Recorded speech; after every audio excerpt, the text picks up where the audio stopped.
Good morning class.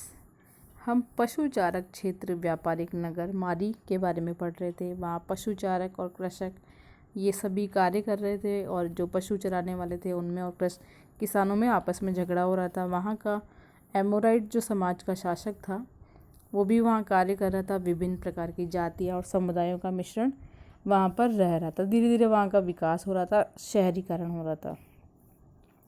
इस प्रकार से जो मारी का जो राजा था वो सतर्क और सावधान रह रहा था, क्योंकि विभिन्न जनजातियों के चरवाहे वहाँ रहने लग गए थे, तो उन्हें वहाँ रहने की इजाज़त थी, लेकिन उन पर कड़ी नज़र रखी जाती थी।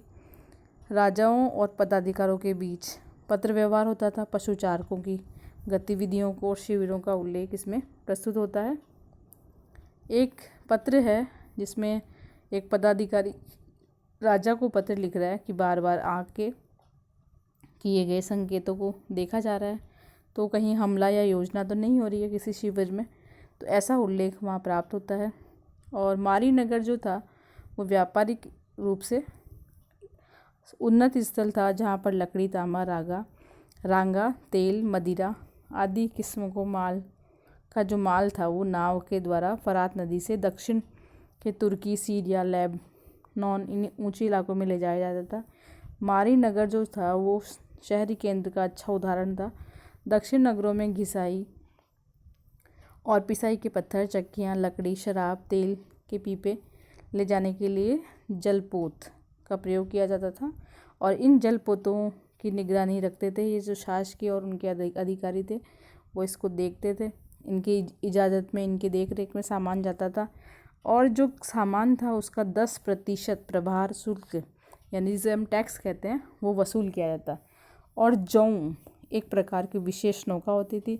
यहाँ कुछ पट्टिकाएँ प्राप्त हुई है जिससे पता चलता है कि अलाशिया जो द्वीप है जो साइप्रस देश का है, वहाँ पर तांबे का उल्लेख मिलता है। यहाँ से तांबे और टिन का व्यापार होता था, और यहाँ से क्योंकि जो कासा और औजार हथियार बनाने में कार्य तो हो ही रहा था, तो इससे औद्योगिक सामग्री भी विकसित हो रही थी। इस प्रकार से जो मारी राज्य था वो समृद्ध बन रहा था व्यापार की दृष्टि से। अब हम बात करें मेसोपोटामिया के खुदाई में प्राप्त नगरों की, तो यहाँ का जो उत्खनन कार्य था वो अधिक कुशल था।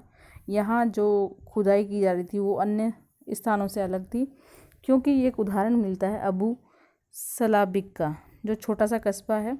यहाँ 2500 ईस्वी पूर्व में लगभग 10 हेक्टेयर ज़मीन पर ये बसा हुआ था। 10,000 की लगभग कम आबादी थी। इसकी दीवारों को सतह के रूप में खरोच कर निकाला गया था। जो उत्खनन करता थे उन्होंने बहुत सावधानी से इसका कार्य किया। यहाँ पर जो औजार और धारदार बेलचे और फावड़े थे उससे उसको खरोचा गया। नीचे मिट्टी के नम भूमि प्राप्त हुई, साथ में भिन्न भिन्न रंग और बनावटों की ईंटें प्राप्त हुई, और यहाँ के जो घर थे उनमें बहुत सारे पशु और पौधों के अवशेष भी प्राप्त हुए। और मिट्टी की छानबीन से पता चला कि यहाँ अनेक प्रकार के पशुओं की प्रजातियाँ थी। मछलियों की हड्डियाँ मिली हैं और गोबल के उपले मिले हैं जले हुए, जिससे पता चलता है कि वहाँ पर ईंधन के रूप में ये प्रयुक्त होते थे। एक रसोई घर का भी स्थान दिखाई देता है उसमें। और यहाँ जो थे सूअर के जो छोटे छोटे बच्चों के दांत पाए जाते हैं, तो इसका मतलब ये था कि मेसोपोटामिया में जो सूअर थे वो भी घूमते थे गलियों में।